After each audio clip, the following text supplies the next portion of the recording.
Hello guys, welcome back to the channel of Equilibrium classes. So अपनी final accounts का chapter कर रहे थे and final accounts with adjustments हम लोग कर रहे हैं। सो लास्ट क्लास जब हमने एंड किया था तो हमने प्रोविजन का ट्रीटमेंट किया था। प्रोविजन फॉर बैड डेब्ट्स हमने लास्ट क्लास में किया था। आज फिर एक नए प्रोविजन से स्टार्ट कर रहे हैं, provision for discount on debtors. ठीक है, लास्ट क्लास में मैंने बताया था हम प्रूडेंस प्रिंसिपल फॉलो करते हैं और प्रूडेंस प्रिंसिपल बोलता है कि फ्यूचर में होने वाले लॉसेस जो आपको लग रहा है होंगे उसको आप आज रिकॉर्ड कर सकते हो। प्रूडेंस प्रिंसिपल बोलता है कि आप अपनी स्थिति को थोड़ा कम करके दिखा दो वो चलेगा, आप अपनी फाइनेंशियल पोजीशन को थोड़ा कम करके दिखा दो चलेगा, बट उसको एग्जैजरेट मत करो। So as per prudence principle, we should record all prospective losses and ignore all prospective gains. Losses and gains नहीं लिखा हुआ है, prospective losses and prospective gains, यानी फ्यूचर में होने वाले लॉसेस को आप लिख सकते हो, फ्यूचर में होने वाले गेन्स को इग्नोर करो। तो हम बिजनेस करते हैं, हमें पता है कि डेटर को हमें क्या देना पड़ेगा, discount. So that's a prospective loss. तो एज पर प्रूडेंस प्रिंसिपल हम एक एस्टिमेट लगा सकते हैं कि फ्यूचर में हमें डेटर को कितना डिस्काउंट देना पड़ सकता है। जो मेरा एग्जिस्टिंग डेटर है, हम एक एस्टिमेट लगा सकते हैं कि हम अपने एग्जिस्टिंग डेटर को फ्यूचर में कितना डिस्काउंट देंगे। That's a prospective loss. As per prudence principle हम उस प्रोस्पेक्टिव लॉस को आज लिख सकते हैं। तो उसके लिए एक प्रोविजन बना दिया जाएगा कि as per prudence principle will create a provision for discount on debtors. पहले मैं ट्रीटमेंट पे आता हूं, फिर इस वाली बात पे आऊंगा। क्योंकि फ्यूचर में होने वाले लॉसेस को हम आज लिख रहे हैं, तो आज हम अपना लॉसेस क्या कर रहे हैं, बढ़ा रहे। लॉसेस कहां लिखाते, या तो ट्रेडिंग अकाउंट के डेबिट में या P&L के डेबिट में। तो ये जो लॉस है that's related to discount on debtors, यानी we are providing discount to debtor. ठीक है, उसके लिए हम लोग एक प्रोविजन बना रहे हैं। तो ये प्रोडक्ट की मैन्युफैक्चरिंग से जुड़ा हुआ लॉस नहीं है, तो ये कहाँ रिकॉर्ड होगा, P&L अकाउंट के डेबिट साइड। ठीक है, और ये एक्चुअल में अभी लॉस हुआ नहीं है, हमें एक अंदाजा है, हम एक एस्टिमेट लगा रहे कि फ्यूचर में हमें डेटर को डिस्काउंट देना पड़ेगा एज पर प्रूडेंस प्रिंसिपल। आप प्रूडेंस प्रिंसिपल फॉलो करते हो जो बोलता है फ्यूचर में होने वाले प्रोस्पेक्टिव लॉसेस को आप रिकॉर्ड कर सकते हो भी सकता है, नहीं भी हो सकता है। एग्जैक्ट कितने का लॉस होगा ये आपको नहीं पता, but on the basis of your past experience आप एक एस्टिमेट लगाते हो। तो फ्यूचर में होने वाले लॉसेस को आप आज लिखोगे तो आज आपका लॉसेस बढ़ेगा। जितने भी एक्सपेंस और लॉस होते हैं या तो ट्रेडिंग के डेबिट में क्लोज होते हैं या P&L के डेबिट में क्लोज होते हैं या लिखाते हैं। ये कहाँ लिखाएगा, P&L के डेबिट में, क्योंकि ये प्रोडक्ट के मैन्युफैक्चरिंग से जुड़ा हुआ लॉस नहीं है। ठीक है, प्रूडेंस प्रिंसिपल बोलता है आप अपनी फाइनेंशियल पोजीशन को थोड़ा कम करके दिखा सकते हो। फाइनेंशियल पोजीशन कम करने का मतलब एसेट्स कम करके दिखाना। अगर आप अपनी लाइबिलिटी जानबूझ के कम करोगे तब तो वो आप अपनी फाइनेंशियल पोजीशन कम थोड़ी कर रहे हो, वो आप अपनी फाइनेंशियल पोजीशन बढ़ा रहे हो। सो फाइनेंशियल पोजीशन कम करने का मतलब आप अपने एसेट्स को कम करके दिखाओ। तो हमें लग रहा है कि फ्यूचर में हमें डेटर को इतना डिस्काउंट देना पड़ेगा, यानी ये अमाउंट हमें डेटर से रिकवर नहीं होगा। तो आज ही हम डेटर में से ये अमाउंट क्या कर दे रहे, घटा दे रहे। तो डेटर में से हम new provision for discount on debtor घटा देंगे। तो फाइनल अकाउंट्स में ये कैसे शो होगा, एक तो P&L के डेबिट साइड में और एक डेटर से घटा देंगे। क्या रीजन, प्रूडेंस प्रिंसिपल, भविष्य में होने वाले नुकसान को आप आज लिख सकते हो। तो भविष्य में होने वाले लॉस को आप लिखोगे तो आज आपका लॉस बढ़ गया। जितने भी लॉस होते या तो ट्रेडिंग के डेबिट में या P&L के डेबिट में, ये कहां लिखाएगा, P&L के डेबिट साइड। डेटर मान लो मेरा 50,000 का है, हमें लग रहा है फ्यूचर में हम डेटर को 5,000 का डिस्काउंट देंगे। इसका मतलब 50,000 में 5,000 तो हम उसको डिस्काउंट दे देंगे, यानी फ्यूचर में हमें डेटर से एक्चुअल में रियलाइज कितना होगा जो हमें लग रहा है 45,000। तो आज ही आप अपने बुक्स में 50 में से वो 5 घटा के 45,000 लिख दो, तो आप डेटर में से वो अमाउंट घटा दे रहे हो। अब सीक्वेंस हमेशा दिमाग में रखना, provision for discount on debtor अगर परसेंटेज में दिया हुआ है 2% बनाना है, 4% बनाना है, तो वो 2% 4% किस पे कैलकुलेट होगा, debtor less further bad debts less new provision for bad debts. Provision for discount on debtor is calculated as a percentage of debtor less further bad debt less new provision for bad debt. यानी sequence में सबसे पहले less होगा further bad debt, उसके बाद sequence में less होगा new provision for bad debt, और उसके बाद सीक्वेंस में नंबर 3 पे आएगा new provision for discount on debtors. ये सीक्वेंस कभी भी मत गड़बड़ाना, नहीं तो तुम गलत करोगे. जैसे पिछले क्लास में मैंने लिखा होगा कि प्रोविजन फॉर बैड डेट किस पे निकलता है, debtor less further bad debt. Debtor less further bad debt पे प्रोविजन फॉर बैड डेट निकलेगा. प्रोविजन फॉर बैड डेट निकलने के बाद आप प्रोविजन फॉर बैड डेट को भी क्या करते हो, डेटर से लेस कर देते हो. उसके बाद जो अमाउंट बचेगा उस पे निकलेगा प्रोविजन फॉर डिस्काउंट. ठीक है, आप इतना लिखो, फिर क्वेश्चन से मैं एक्सप्लेन करता हूं. आप इतना लिखो, पीडीएफ का क्वेश्चन नंबर 5 निकालो, वो करते हैं. आप ये लिखो पहले,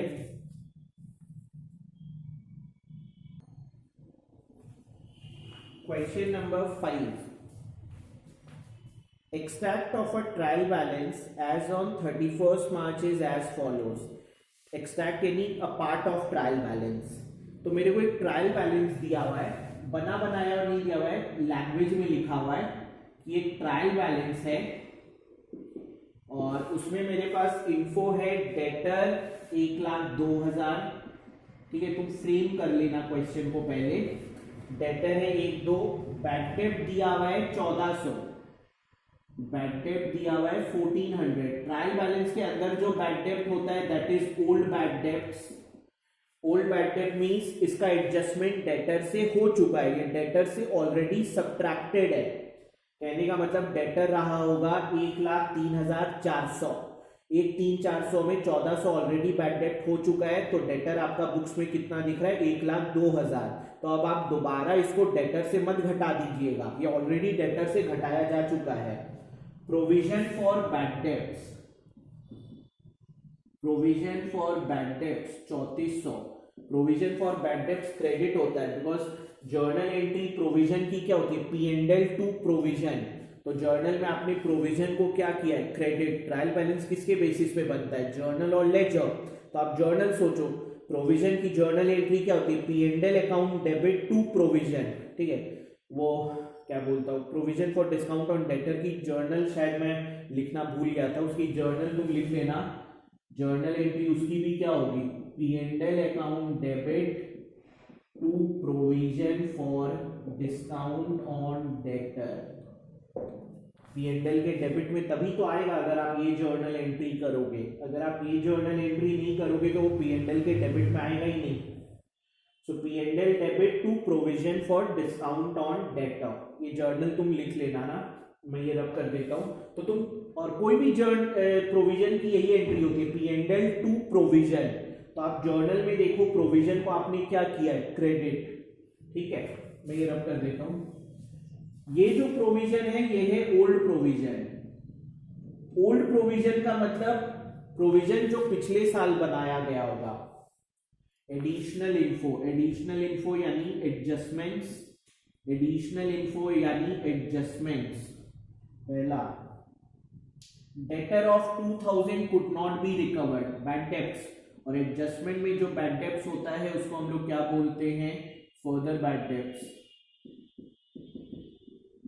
So further bad debts कितना, 2000. It is decided to maintain provision for doubtful debts at 5%.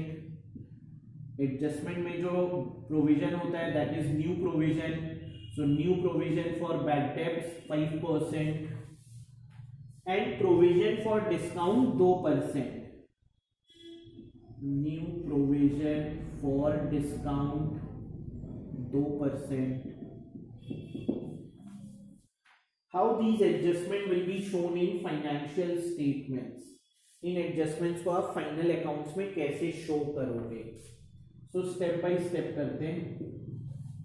सबसे पहले बैड डेब्ट्स. बैड डेब्ट से हमें कितने का लॉस हुआ है, 1400 का. एडजस्टमेंट में हमें पता चल रहा है फर्दर बैड डेब्ट्स कितना हो गया है, 2000. तो टोटल बैड डेब्ट से होने वाला नुकसान 3,400, 1,400 का नुकसान पहले से है, 2,000 का नुकसान अभी हमें फाइनल अकाउंट्स बनाते समय पता चला, तो टोटल बैड डेब्ट से होने वाला नुकसान 3,400। जितने भी लॉस होते हैं या तो ट्रेडिंग के डेबिट में क्लोज होते हैं या P&L के डेबिट में, बैड डेब्ट P&L के डेबिट में जाएगा बिकॉज उसका प्रोडक्ट के मैन्युफैक्चरिंग से कोई लेना देना नहीं है।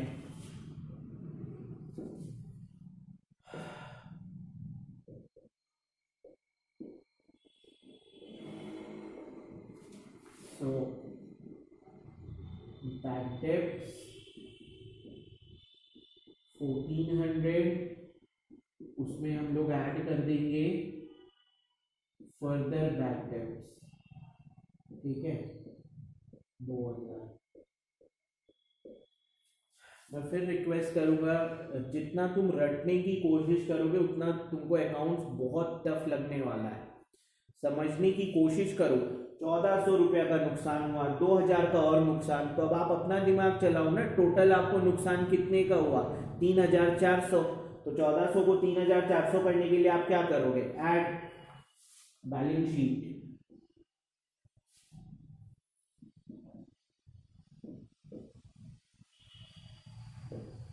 बैलेंस शीट में डेटर अपना कितना? 1,02,000।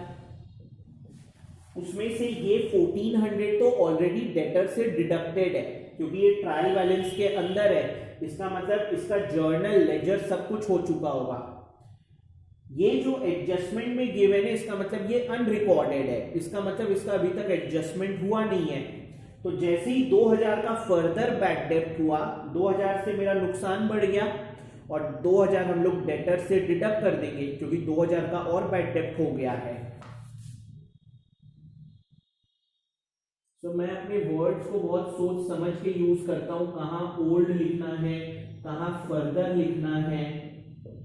बहुत सारे बच्चे क्या होते हैं, बस डेटर लेस बैड डेब्ट, कभी भी दिमाग नहीं चलाएंगे कि टीचर वहां फर्दर शब्द क्यों लिख रहा है, वो भी तो लिख सकता था लेस बैड डेब्ट। लेकिन वही है ना, कुछ लोग अपने आप को एक्स्ट्रा स्मार्ट समझते हैं, वो सोचते हैं हम कम मेहनत करें, कम मेहनत करके हमको एकदम 99, 100 आ जाए। कैसे आएगा, भगवान जाने। सो डेटर में क्या लेस होगा? फर्दर बैड डेब्ट। फर्दर बैड डेब्ट जो ट्रायल बैलेंस के बाहर है एडजस्टमेंट में। तो 1,02,000 का डेटर था, 2,000 का नुकसान हुआ जो हमने अभी तक रिकॉर्ड नहीं किया था। जैसे ही रिकॉर्ड किया नुकसान बढ़ गया 2,000 से, और 2,000 मेरा डेटर से वो रिकवरेबल नहीं है। तो 1,02,000 में अगर 2,000 का डेटर इररिकवरेबल है तो डेटर बचा कितने का? 1,00,000 का। अब सीक्वेंस में सबसे पहले ये होता है, हो गया। अब अगला सीक्वेंस में क्या आएगा? प्रोविजन फॉर बैड डेब्ट। हमें लग रहा है फ्यूचर में 5% का डेटर डिफॉल्ट मारेगा। हमें लग रहा है फ्यूचर में 5% का डेटर डिफॉल्ट मारेगा। तो 5% किस चीज का? सवाल यहां पे ये खड़ा होता है, 5% किस चीज का? So new provision for bad डेब्ट निकलता है 5% of debtor minus further bad डेब्ट। न्यू प्रोविजन फॉर बैड डेब्ट निकलता है 5% of debtor minus further bad डेब्ट। डेटर वॉज 1,02,000, फर्दर बैड डेब्ट 2,000। सो 1,00,000 का 5% 5,000। और लॉजिकली भी मैं प्रूफ करके बता देता हूं क्यों 1,00,000 का ही 5% आया। आपको डेटर से लेना 1,2, आपको इसी ईयर पता चल रहा है कि इसी ईयर कितने का डेटर और इररिकवरेबल है? 2,000 का। यानी इसी ईयर के एंड में आपका डेटर 1,00,000 बच रहा है। प्रोविजन आप किसके लिए बना रहे हो? नेक्स्ट ईयर के लिए, कि नेक्स्ट ईयर मेरे को ऐसा लग रहा है कि 5% का डेटर डिफॉल्ट करेगा। तो 5% 1,00,000 2,000 का थोड़ी भाई, 1,00,000 का 5%, क्योंकि आपका डेटर ही 1,00,000 का बचा, 2,000 तो इसी साल डूब गए। समझ में आ रहा है क्यों 5% डेटर माइनस फर्दर बैड डेब्ट है? क्योंकि वो 2,000 तो इसी साल डूब गए, तो अब आपका तो डेटर ही 1,00,000 बच रहा है। तो जब डेटर ही 1,00,000 बच रहा है तो उसी का तो 5% आपको शक लग रहा है कि फ्यूचर में डिफॉल्ट मार देगा। तो कितना हुआ? 1,00,000 का 5% 5,000। प्रूडेंस प्रिंसिपल, भविष्य में होने वाले नुकसान को आप आज लिख सकते हो। तो भविष्य में होने वाले नुकसान को अगर हम आज लिखेंगे तो हमारा नुकसान बढ़ेगा। नुकसान यानी ट्रेडिंग का डेबिट या P&L का डेबिट, ये मैन्युफैक्चरिंग से जुड़ा हुआ नुकसान है नहीं।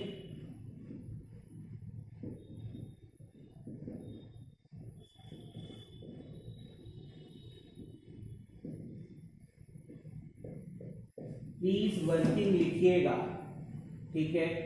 ऐसे तो मेरे को ये सब बोलना नहीं चाहिए, इतनी आपकी भी समझ होनी चाहिए कि आपको कॉपी में क्या लिखना है और क्या नहीं लिखना है। फिर भी मैं हर बार आपसे रिक्वेस्ट करूंगा, ठीक है। आपको अकाउंट्स का ढेला भर भी नहीं आता है, you don't know anything about accounts, और उसमें भी आप इतना घमंड में होते हो, इतना ज्यादा क्या बोलूं कि आपको ऐसा लगता है कि आपको सब कुछ आता है, आप सिर्फ मेन चीज लिखना पसंद करते हो।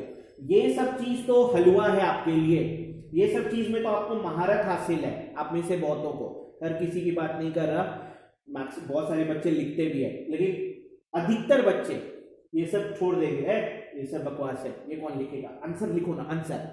और जब एग्जाम टाइम पढ़ने बैठेंगे ना, या एक हफ्ते बाद देखेंगे एकदम ब्लैंक कि सर वो 5,000 कैसे आया था, सर एक बार बताइए ना, सर एक बार बताइए ना। अरे क्या पता सर तब तक मर चुके हो, तो कौन बताएगा तुमको। तो भैया हर एक चीज लिख लो, ठीक है। तुम्हारा टीचर गधा नहीं है जो इतना लिखता है बोर्ड पे, उसको पता है कौन सी चीज की जरूरत पड़ती है, इसलिए वो लिखता है। अपने आप को इतना मत स्मार्ट समझो। अभी तुम में से बहुत सारे बच्चे क्या कर रहे हैं, अरे सर 1-1 घंटा का वीडियो बना रहे, मैं बकवास, कौन करेगा इतना, शॉर्ट वीडियो देख लेते ना, 5 मिनट 7 मिनट 10 मिनट, बहुत सारी वीडियो है, फला चैनल का वीडियो देख लेते 10-10 मिनट। तुम जाओ ना वो 10-10 मिनट के वीडियो देख के, जाओ ना एक बार एग्जाम में बैठो ना, तुमको क्या बोलूं, तुमको तुम्हारे फोर फादर्स याद नहीं आ गए ना, तो मेरा नाम बदल देना, ठीक है। वो अपना चैनल चलाने के लिए छोटे छोटे वीडियो बना के तुमको भेजे जा रहे, तुम भी खुश, वो भी तुमको ऐसा डिपिक्ट कर रहे हैं कि अरे ये सब हलवा है, तुम भी खुश हो जा रहे हो कि अरे सब तो हलवा है। तुम एक बार जाओ ना एग्जाम देने, तब तुमको रियलिटी समझ में आएगी, और तब तुमको समझ में आएगा कि अकाउंट्स है क्या एक्चुअल में। भैया ये एकदम हलवा चीज नहीं है, लेकिन इसको हलवा चीज बनाया जा सकता है अगर इंसान मेहनत करे तो। 5,000 नुकसान प्रूडेंस प्रिंसिपल, भविष्य में होने वाले नुकसान को आज लिख लीजिए। प्रूडेंस प्रिंसिपल बोलता है आप अपनी फाइनेंशियल पोजीशन को थोड़ा कम करके दिखा सकते हो, यानी आप अपने एसेट्स को थोड़ा कम करके दिखा दो। तो मेरे को लग रहा है फ्यूचर में डिस्काउंट लिख दिया है मैंने, provision for bad debts, bad and doubtful debts या बैड डेब्ट्स। तो मेरे को लग रहा है फ्यूचर में 5,000 का डेटर डिफॉल्ट मारेगा, तो आज ही मैं डेटर में से ये 5,000 घटा देता हूं।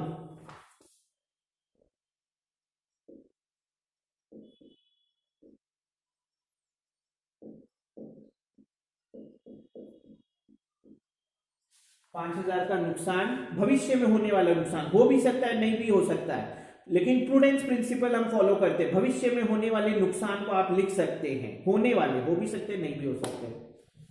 5,000 भी हो सकता है, उससे ज्यादा भी हो सकता है, उससे कम भी हो सकता है, और डेटर में से हमने वो 5,000 घटा दिया। अब हमें लग रहा है कि जो डेटर बच रहा है उसमें से 2% डिस्काउंट देना पड़ जाएगा, तो अब डेटर बच कितना रहा है, 95,000। ठीक, ये अब मैं कर दे रहा हूं, अब new provision for discount on debtor 2% of what, debtor minus further bad डेब्ट minus new provision for bad डेब्ट, and why is it so, ये होगा 95,000 का 2% जो कि होगा 1,900। और क्यों हमने 2% 95,000 का निकाला, क्यों नहीं 1,02,000 का निकाला, 1,02,000 डेटर था, 2,000 तो इसी साल डूब गया, यानी डेटर ही बचा 1,00,000।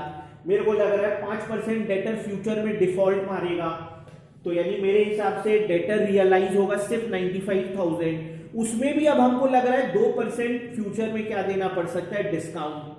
तो 2% of 95,000, debtor minus further bad डेब्ट minus new provision for bad डेब्ट, आप देख लीजिए। और ये सीक्वेंस कभी नहीं गड़बड़ाना चाहिए, ये सीक्वेंस तुमने ऊपर नीचे किया वही गलत। तो 1900 भविष्य में होने वाले नुकसान को आप आज लिख सकते हो। तो आपको लग रहा है भविष्य में आपको डेटर को कितना डिस्काउंट देना पड़ सकता है, 1900। भविष्य में होने वाले नुकसान को आज लिख लेंगे तो आज का नुकसान कितने से बढ़ जाएगा, 1900।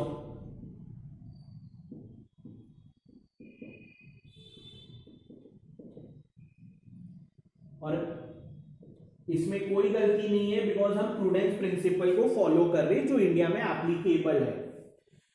आपको लग रहा है भविष्य में 1900 डिस्काउंट लेना पड़ेगा, तो आज ही आप डेटर में से वो 1900 घटा दो।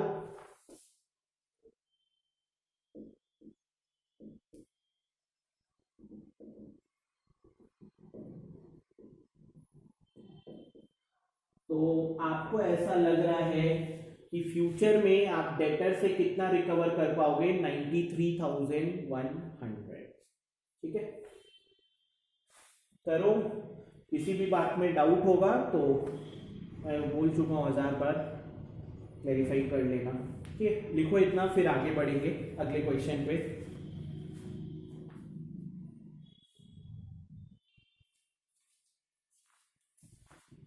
क्वेश्चन नंबर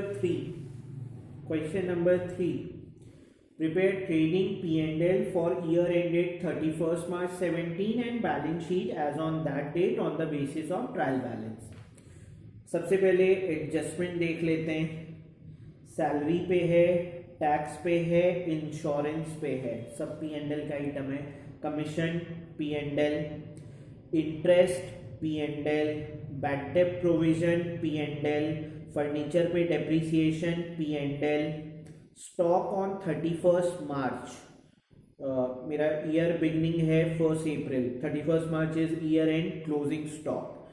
तो इन सभी में से सिर्फ एक ही एडजस्टमेंट है जो मेरा कहाँ आएगा, ट्रेडिंग अकाउंट में, और जितने भी एडजस्टमेंट है सब कहाँ जाएंगे, P&L अकाउंट में। सबसे पहले ओपनिंग स्टॉक 3000, ओपनिंग स्टॉक 3000,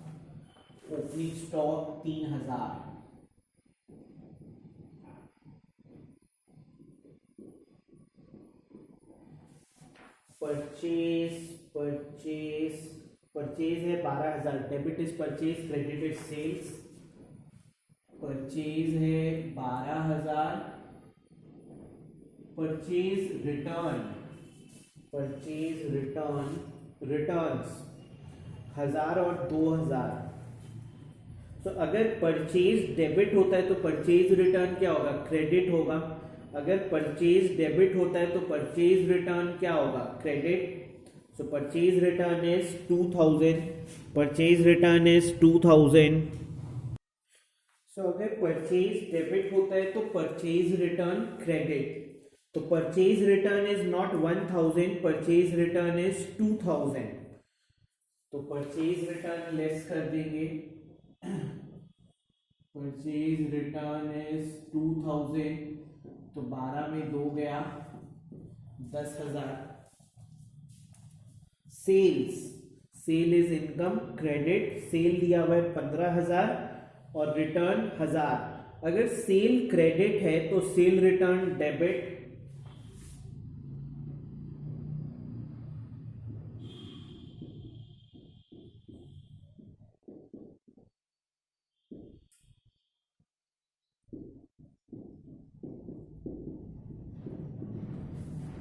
अब तुम आराम से वीडियो पॉज करके अपने सोच सकते हो कि इनमें से और कौन सा आइटम तुम्हें लग रहा है जो ट्रेडिंग अकाउंट में आ सकता है। कैपिटल, कैश ये सब नहीं आएगा। Bank overdraft liability balance sheet में जाएगा। परचेज, सेल, रिटर्न ये सब हो गया। इस्टेब्लिशमेंट एक्सपेंस प्लीज नोट करके लिख लेना। Establishment expense is office expense. Establishment expense is a office expense. Business को इस्टेब्लिश करने का एक्सपेंस है, रजिस्ट्रेशन ये सब का खर्चा है, तो ये सब ऑफिस वर्क होता है। ठीक है, तो ये ऑफिस एक्सपेंस है। कोई भी बिजनेस हम करते हैं तो हम उसको प्रॉपरली रजिस्टर वगैरह करवाते हैं रजिस्ट्रार के पास या म्यूनसिपैलिटी में। ठीक है, प्रॉपर रजिस्ट्रेशन, लाइसेंस ये सब लेना जरूरी होता है।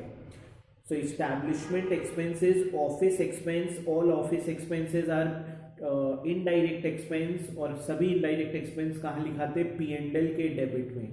ठीक है, मैं फिर रिक्वेस्ट करूंगा नोट करके ये सब बातें लिख लिया करो, हर बार बोलना नहीं होना चाहिए कि लिख लो। तुमको रहेगा कि हम समझ गए, वो तुमको 2 दिन तक दिमाग में रहेगा, उसके बाद फिर तुम भूल जाओगे और फिर पूछते फिरोगे कि कहाँ जाएगा। Tax, insurance, P&L, bad date, सब P&L, debtor, creditor, balance sheet, commission, deposit. Deposits is your fixed deposits, recurring deposits. तो हम कहीं पे पैसा डिपॉजिट कराते हैं, हमारा पर्पस ये है कि वहां से हमें इंटरेस्ट मिले। So deposit is a kind of investment, and investment represents your assets, तो ये भी जाएगा बैलेंस शीट में। तो मेरे हिसाब से तो मेरे को और कोई आइटम नहीं लग रहा जो ट्रेडिंग अकाउंट में जाएगा। तुमको अगर किसी भी आइटम में डाउट होगा तो पूछ लेना। एडजस्टमेंट में बस एक है क्लोजिंग स्टॉक। क्लोजिंग स्टॉक 4500 दिया हुआ है, 5000 दिया हुआ है, प्लीज नोट करके लिख लीजिए। As per prudence principle, as per prudence principle we write closing stock at cost price or market price, whichever is less. As per prudence principle, we write closing stock at cost price or market price, whichever is less. ठीक है, तो यहाँ पे 4500 है और 5000, तो 4500 by closing stock account 4500, और यही क्लोजिंग स्टॉक कहाँ जाएगा, बैलेंस शीट में, एसेट साइड। फिर से मैं नोट बोल देता हूं, as per prudence principle we write closing stock at cost price और market price, whichever is less. Prudence principle बोलता है कि आप अपनी फाइनेंशियल पोजीशन को, आप अपने परफॉर्मेंस को थोड़ा कम करके दिखाओ, वो चलेगा। सो तुम अगर ऑब्जर्व करो तो क्लोजिंग स्टॉक ट्रेडिंग अकाउंट के क्रेडिट साइड में लिखाया है। Trading account is a nominal account. Debit side we are writing all expense and losses. Credit side we writing all income and gains. तो ये इनकम और gain वाली side में लिखा हुआ है। तो अगर मैं इसको 4500 ना लिख के 5000 लिखता, तो जो मेरा प्रॉफिट है वो 5000 से बढ़ा हुआ आएगा। लेकिन प्रूडेंस प्रिंसिपल बोलता है कि आप अपनी फाइनेंशियल परफॉर्मेंस को थोड़ा कम करके दिखा दो, वो चलेगा, बढ़ा के मत दिखाओ। तो एज पर प्रूडेंस प्रिंसिपल फिर तो हम थोड़ा सा अपने प्रॉफिट को कम करके दिखाएंगे, और प्रॉफिट को कम दिखाने का तरीका या तो इधर को बढ़ाओ या इसको कम करो, यही ना। या तो एक्सपेंसेस बढ़ाओगे तो प्रॉफिट कम होगा, या इनकम को कम दिखाओगे तो प्रॉफिट कम होगा। तो इसलिए हमने क्लोजिंग स्टॉक को 4500 दिखाया है, ना कि 5000। ठीक है, मैं एक बार ग्रॉस प्रॉफिट निकाल लेता हूं, फिर से एक बार एक्सप्लेन करूंगा। इधर है 18500, क्रेडिट में है 18500, डेबिट में है 13000। क्रेडिट साइड ज्यादा है 5500 से। Trading account is a nominal account, debit side all expense and losses, credit side all income and gains. Income और गेन ज्यादा, इसका मतलब प्रॉफिट, ग्रॉस प्रॉफिट, और ग्रॉस प्रॉफिट आया है 5500 का, ये ट्रांसफर हो जाएगा P&L अकाउंट में। Gross profit, balancing figure. अब तुम खुद सोचो, अगर तुम यहां 4500 ना लिख के 5000 लिखते तो ये फिर 19000 होता, और 19000 में 13000 जाता तो यहां पे 6000 आता, तो तुम्हारा प्रॉफिट बढ़ा हुआ आता। लेकिन प्रूडेंस प्रिंसिपल बोलता है आप अपनी फाइनेंशियल परफॉर्मेंस को थोड़ा कम करके दिखाओ, बढ़ा के मत दिखाओ। तो उस लिहाज से हम यहाँ पे 5000 नहीं दिखाएंगे, हम यहाँ पे कितना दिखाएंगे, 4500। ठीक है,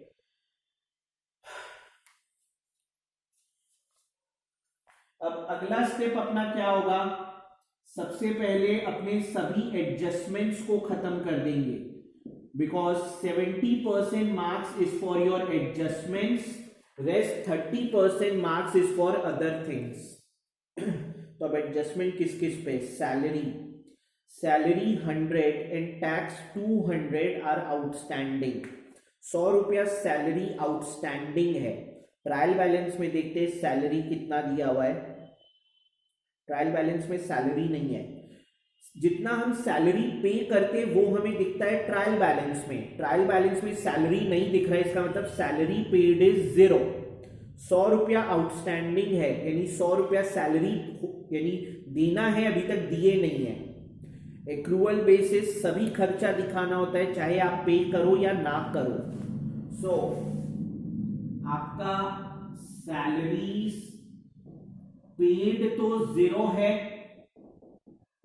आउटस्टैंडिंग सैलरीज इज 100। इसका मतलब सैलरी से होने वाला खर्चा कितना, 100 रुपया। सभी खर्चा दिखाना है, चाहे पे करो या फिर आउटस्टैंडिंग हो। ये जो 100 रुपया सैलरी है जो आउटस्टैंडिंग है, जब तक दे नहीं देते बिजनेस की लाइबिलिटी, तो ये कहां अपीयर करेगा, बैलेंस शीट में liability side.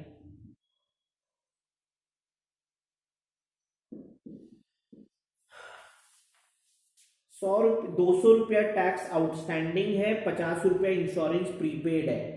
Tax and insurance trial balance में देखो, there is item name tax and insurance, तो दोनों साथ में है। ट्रायल बैलेंस में 500 गिवन है, इसका मतलब 500 टैक्स और इंश्योरेंस आप पे कर चुके हो during the year. So tax and insurance paid 500। अब बोलता है 200 रुपया आउटस्टैंडिंग है, 200 रुपया बकाया है।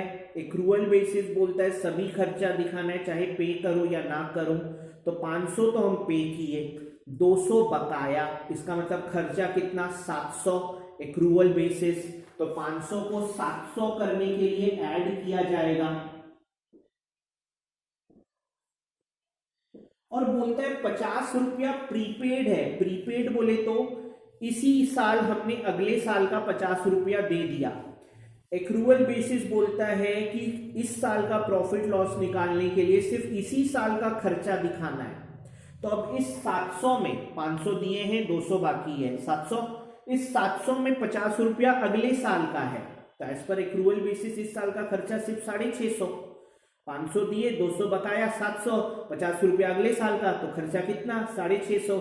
ठीक है, हर चीज को समझ के करो, क्योंकि मुझे पता है बहुत बच्चे ऐड करना है, लेस करना है, ऐड करना है, लेस करना है, क्यों करना है इसका नहीं पता, बस ऐड करना है, लेस करना है, ऐड करना है, लेस करना है, बस उनको इतना पता है, क्यों पता नहीं। तो भैया समझ के करोगे तो ही बहुत अच्छा कर पाओगे, सिर्फ रट के कर रहे हो तो दिक्कत है।